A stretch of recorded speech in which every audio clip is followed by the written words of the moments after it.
Hey Fuchs, weiter geht's mit Songs aus dem Album Pop-Up Kölsch.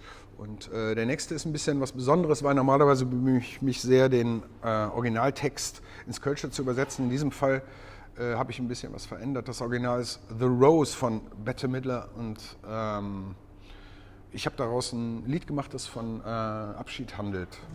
Das geht so. Mancher sähe, wenn jetzt zu eng geht,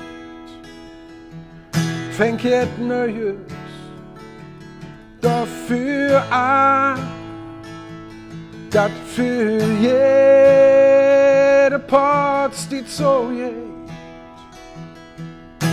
ein andere ob jung kann,